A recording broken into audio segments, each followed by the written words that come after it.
If you shop on Facebook Marketplace, you probably come across some posts that are either too good to be true or simply outright scams. Out of the many posts, a few are actually quite convincing. The number keeps on rising, especially since many people have turned to e-commerce to sell and make some cash. Among other marketplaces, we sell on Facebook Marketplace and it works great. However, we compile some tips on how to reduce the chances of not to get scammed on Facebook. Now, as a seller, there are precautions we take, but there are steps that benefit both the seller and buyer with protection. Now, what I mean by that is if you do everything correctly, as a seller, you send the package and someone does a chargeback, doing things like taking pictures of the item, the package, providing a tracking number. If you run into a problem and need to file a dispute, then the decision should be on your side. As a buyer, if you follow certain steps and the seller tries to scam you, they don't send the item or it's not what you expected. You can say certain things in the conversation and use certain payment methods to protect your money. And we'll explain that in a little bit.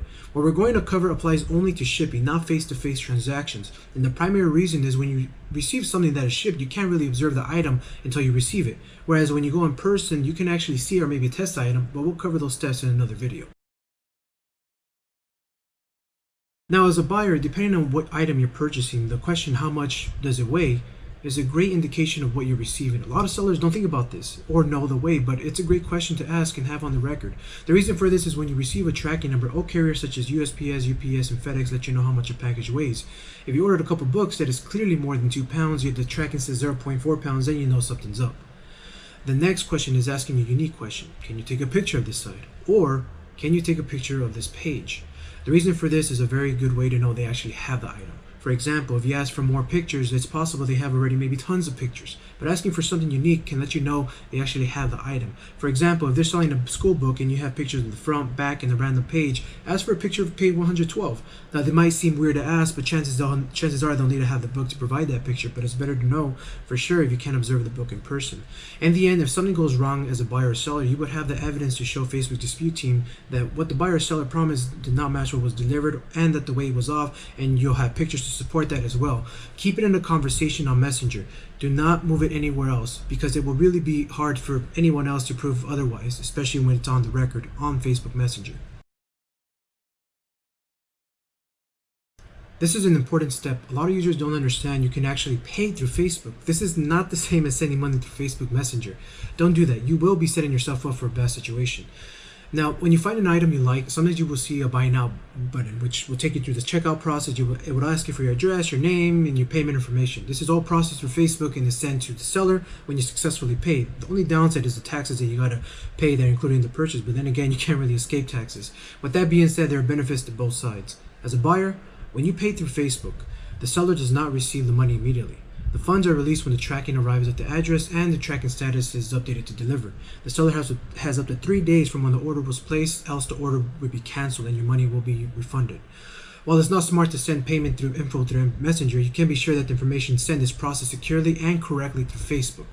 As a seller, you know the payment is there. You just need to ship the item. Once it's delivered, it will be paid out a couple days after. If the person tries to charge back, they won't be charging back you. Instead, they'll be charging back Facebook. If the buyer does that, they'll need to provide more than enough evidence for doing that. The address is provided by the buyer themselves during the checkout process, so if you ship to the exact address that was provided and it's undeliverable, this won't be your fault and the buyer will be subject to extra shipping fees if they put an incorrect address and you need to ship again, or worst case scenario, gets lost. Now, if you have a credit card, credit cards are not all bad. Using them responsibly is actually an awesome way to add a layer of protection to your money. With the increase of card skimmers, if you lose your card, or in this case do online purchases, most major credit card companies offer protection against fraud or stolen credit cards. Simply put, the money you're spending isn't yours, so in the off chance something does go wrong, credit card companies will fight hard for their money, whereas if you use a debit card, that money's already yours and banks usually don't help you out as much as a credit card company would do. Another popular method is PayPal. However, only if you use it correctly. Do not send money using friends and family transaction type to avoid fees, even if the seller asks for it. If you're selling online, these fees are worth it to protect a transaction. Instead, ask for an invoice, provide your email. The invoice should have the seller's info, such as phone number, email, and a good indication of what's being sold in the total. Paying through an invoice makes the transaction eligible for PayPal's buyer protection, which in the event something goes wrong, you can file a dispute. The more evidence you have, the better.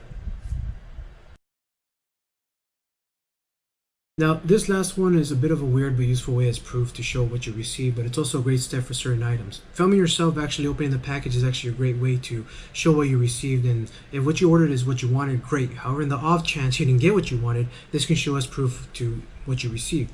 This is a great way for both parties when dealing with high-end value items but smaller in size, such as comic books, bags, and other collectible items. Now, this protects buyers but also sellers, and the perfect example was when a young woman named Olivia Broberg back in May 2020 sold a high-end designer bag on Poshmark. When she sent it, the buyer received the package, but the buyer wasn't happy with the quality and wanted a refund and sent the package back. However, to her surprise, when she received the package, it didn't contain the bag, instead it contained a roll of tape.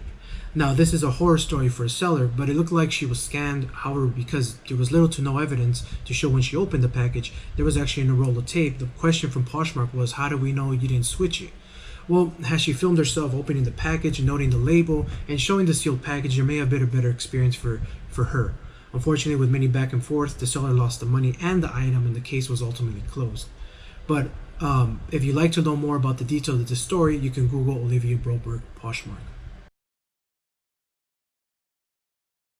Purchasing online from individual sellers is always a risk, since you cannot see the actual item. Even ordering from businesses online can still pose a risk of getting something completely different than what you expected and ordered. It's good to be positive and hoping that everything comes out right, but don't let your guard down. Use some of these steps to at least provide some layer of security around your purchase. It hurts to see when online buyers get scammed and there's nothing they can do, and it tarnishes the reputation of online purchasing, and it hurts legitimate businesses who are trying to sell online. Treat this as an educational guide and put it into practice when possible. Thanks for watching.